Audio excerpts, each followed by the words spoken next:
संवाद उपनिषद श्रृंखला में आज का विषय अध्यात्म के 4 स्तर भाग 8।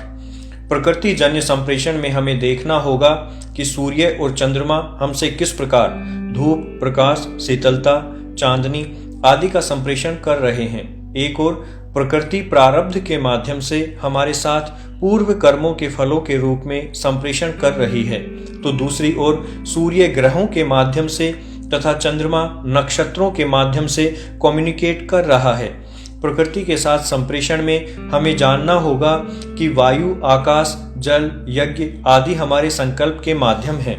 परमेष्ठी का दबाव मेरे शरीर के साथ है, अतः मेरा अस्तित्व है। सूर्य, परमेष्ठी आदि मेरे शरीर के भाग हैं, अतः मैं जी रहा हूँ। परमेष्ठी यानी ब्रह्मांड, जिसका कोई भाग ऐसा नहीं है जिसके साथ मैं जुड़ा हुआ नहीं हूँ, अतः अहम ब्रह्मास्मि कहा जाता है। इसके अलावा निम्नांकित बिंदु भी हमारे अध्ययन के विषय में हो सकते हैं। अग्नि का संप्रेषण में योगदान, ऊर्ध्व गार्मिता के लिए अग्नि का संप्रेषण। सोम का संप्रेषण में योगदान, नीचे की ओर जाना सोम के संप्रेषण की प्रकृति। ओज से मन, मन से ही ऊपर जाना होता है। सोम कभी ऊपर नहीं जाएगा, ओज के सहारे से ही सोम वाष्प बनकर ऊपर जाएगा। सोम का होम जब तक होगा अग्नि प्रज्वलित रहेगी, ऊपर उठती रहेगी। सौम्या पत्नी पुरुष की अग्नि को प्रज्वलित रखती है।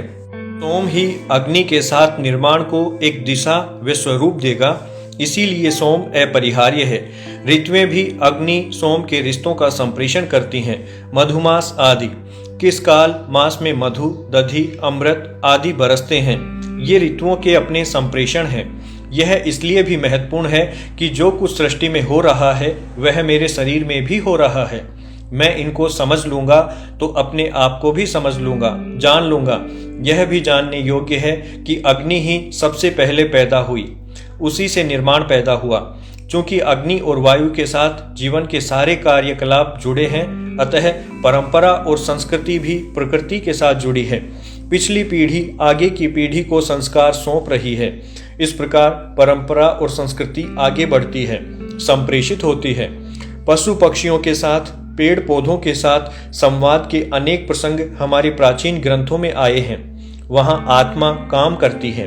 संग, असंग और अंतःसंग सभी प्राणी अपनी अभिव्यक्ति करते हैं। सीता हरण के बाद पेड़ पौधों का राम के साथ विलाप करना, शकुंतला के साथ पेड़ पौधों व वन्य जीवों का विरह में दुखी होना आदि प्रसंग प्रभावी संप्रेषण के उदाहरण हैं। राष्ट्रभक्ति अपनी माटी से जुड़ी आत्मा का संप्रेषण है, तो युद्ध भी एक संप्रेषण का ही बोध है।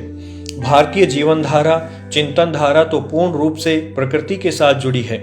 इसका तो उद्देश्य ही प्रकृति के साथ एकाकार होकर जीना है। प्रकृति के सम्मान का उदाहरण भी यही है कि जिन 5 तत्वों से हमारा शरीर बना है, उन पृथ्वी, जल, अग्नि, वायु, आकाश को तथा सूर्य, चंद्रमा, इंद्र आदि को देवता मानकर नित्य ही उनकी पूजा करते हैं। भारतीय दर्शन में जीवन को 3 धरातलों पर अनुभूत किया गया है: अधिभूत, अधिदेव तथा अध्यात्म। अधिभूत में उपरोक्त 5 महाभूत, उनकी 5 ही तन्मात्राएं क्रमशः गंध, रज, तेज, स्पर्श, ध्वनि समाहित रहती हैं। अधिदेव पूरा अक्षर सृष्टि या प्राण जगत का क्षेत्र है। इसमें सभी 33 प्रमुख प्राण रहते हैं। 8 वसु, 11 रुद्र, 12 आदित्य तथा 2 अश्विनी कुमार। मूल में तो सभी प्राणियों को ऋषि, पितर, देव, गंधर्व और पशु, इन 5 श्रेणियों में बांटा गया है। स्वयंभू लोक में ऋषि प्राण, परमेष्ठी लोक में पितर प्राण, सूर्य या अक्षर में देव प्राण, अंतरिक्ष में गंधर्व और पृथ्वी पर पशु प्राण निवास करते हैं। यही पंचपर्वा विश्व कहलाता है। स्थूल शरीर को अन्नमय कहा है। इसके नीचे दूसरा प्राणमय कोश है। प्राण अक्षर सृष्टि है, सृष्टि का कारण है। हमारा शरीर पृथ्वी लोक है, प्राणमय कोश देवलोक है। अक्षर सृष्टि में देव तथा असुर दोनों रहते हैं। अमृत तथा मर्त्य स्वरूप भी है।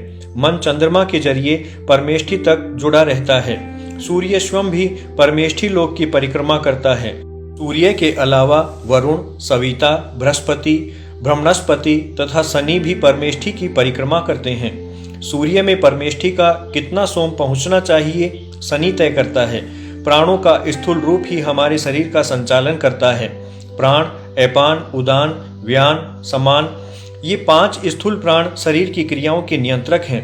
अक्षर सृष्टि के ब्रह्मा, विष्णु, इंद्र प्राण इनके कारक प्राण हैं। अग्नि सोम से ही अन्नाद, अग्नि तथा सोम रूप अन्न बनता है। क्षर सृष्टि में ब्रह्मा, विष्णु, इंद्र ही प्राण आप वाक बनते हैं। प्राण हमारी सृष्टि का केंद्रीभूत कारण है। अक्षर सृष्टि का ब्रह्मा ही हमारा ईश्वर है। इसका संबंध अव्यय मन से बना रहता है। यही संपूर्ण सृष्टि का मन भी है। संपूर्ण सृष्टि इसी एक सूत्र से एक दूसरे के साथ जुड़ी रहती है। इसी मन को आत्मा कहते हैं। शरीर में जो मनोमय कोश है वही दोनों दिशाओं में कार्य करता है। प्राण ही उसे जगत से जोड़कर रखते हैं। मन, प्राण, वाक सदा साथ रहते हैं। यही मन जब भीतर की ओर मुड़ता है तब स्थूल प्राण वाक अलग होकर उनका स्थान सूक्ष्म प्राण विज्ञान तथा आनंद भाव ले लेते हैं। कैसे हो सकता है यह सब? अपने आप या कोई दिशा सूचक कार्य करता है। सारा खेल वैसे तो भावनाओं का ही है। भावनाओं के शब्दों का स्पंदन हमारे स्थूल प्राणों से जुड़ता जाता है, हमारे श्वास प्रश्वास में प्रवेश कर जाता है। इसी से मन में इच्छा प्रेरित होती है, बुद्धि अनुगमन करती है। भारतीय दर्शन में यही पुरुषार्थ का चिंतन है। अर्थ और काम की भागदौड़ में धर्म का आधार बना रहे ताकि इच्छाओं के पार देख सकें। इसके बिना भावनाओं के स्पंदन इच्छाओं में ही अटके रहते हैं। प्राणों को सूक्ष्म तक उठने की शक्ति प्राकृतिक ऊर्जाओं से ही प्राप्त होती है।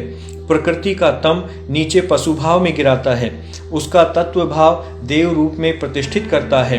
तब यही धर्म भाव ज्ञान, वैराग्य, ऐश्वर्य का बुद्धि या विद्या का मार्ग प्रशस्त करने लगता है। जब तक विद्या है तब तक भी इच्छाएं बनी रहती हैं। इच्छा और शब्द साथ चलते हैं। जब मनोमय कोश और प्राणमय कोश अलग होते हैं, विज्ञानमय कोश में शब्द छूट जाते हैं। वहाँ दृश्य पश्यंती है। विज्ञान बुद्धि प्रज्ञा ही प्राणन से आनंदमय कोश में प्रतिष्ठित करती है। शरीर घर है, जीव रहता है। शेष जगत हलचल का मूल कारण है। हलचल ही प्राणों का पर्याय है। लगता है जैसे शब्द में ही गति हो। सृष्टि का मूल स्वरूप ही गति प्रधान है। प्रकृति नित्य परिवर्तनशील है, यही गति सूचक है। गति जीवन है, स्थिति जड़ता है। गति को जीवन का धर्म भी कहा जा सकता है। संपूर्ण सृष्टि का नियमन ही गति द्वारा होता है। प्रकृति की भी अपनी गति है। चांद, सूरज और ग्रह नक्षत्रों की भी गति है। इसी निश्चित गति के कारण हमारे जीवन को प्रभावित भी करते हैं। सृष्टि में जो पहला बिंदु भाव बनता है वह अव्यय पुरुष कहलाता है। उसकी मन, प्राण, वाक कलाओं से आगे की सृष्टि होती है। ये तीनों एक साथ रहते हैं, अविनाभाव हैं। इनमें भी मन और वाक स्थिर रहते हैं। प्राण ही गतिमान तत्व है। यह क्रम सृष्टि में सर्वत्र दिखाई पड़ता है। त्रिलोकी के भूवस्व में भी भू और स्व स्थिर रहते हैं। भूव अंतरिक्ष ही गत्यात्मक है। यही बात अग्नि, वायु और आदित्य में है। सत रज तम में भी सत और तम में गति नहीं होती। रज के योग से ही गति जान पड़ती है। ये तीनों भी साथ रहते हैं। इनका अनुपात भेद ही सृष्टि रूप बनता है। इनका संभाव ही प्रलय है। यह गतिशीलता ही सृष्टि का धर्म है। जब गीता में कृष्ण कहते हैं कि यदा यदा ही धर्मस्य ग्लानिर्भवति भारत है, तो इसका अर्थ है कि प्रकृति की सहज गति में बाधाएं पैदा हो गई हैं। गति प्रभावित होने लगी है। गति का आधार भी तो स्थिति ही है। गति सापेक्ष भाव है। आप एक स्थान पर खड़े रहकर गति का सही आकलन कर सकते हैं, गतिशील वस्तु के साथ चलकर नहीं कर सकते। फिर गति के लिए भी स्थिर धरातल चाहिए। शरीर की गति कम है, विचारों की अधिक है। हम उनका अनुभव कर सकते हैं। मन और भी तेज दौड़ता है। इन सारी गतियों को शरीर धारण किए रहता है। शरीर चलता है मूलतः मन, प्राण, वाक से। पंचकोश में सबसे बाहर स्थूल शरीर को वांग्मय अथवा अन्नमय कोश कहते हैं। इसके भीतर प्राणमय, इसके केंद्र में मनोमय कोश रहता है। प्राणमय कोश शरीर और मन के बीच सेतु का कार्य करता है। प्राण की गति भी दोनों ओर रहती है। प्राण के कारण ही मन की गति भी दोनों ओर रहती है। हमारे जीवन का विकास इसी गति पर आधारित है। गति ऊर्ध्वगामी भी हो सकती है, अधोगामी भी हो सकती है, तीव्र, मध्यम अथवा मंद भी हो सकती है। इसी के अनुरूप हमारे मन, प्राण कार्य संपादन करेंगे। मन की इच्छाएं हमारी गति की दिशा तय करती हैं। बुद्धि का अहंकार भी दिशा तय करता है। कई निमित्त कारण भी अचानक से गति को बदल सकते हैं।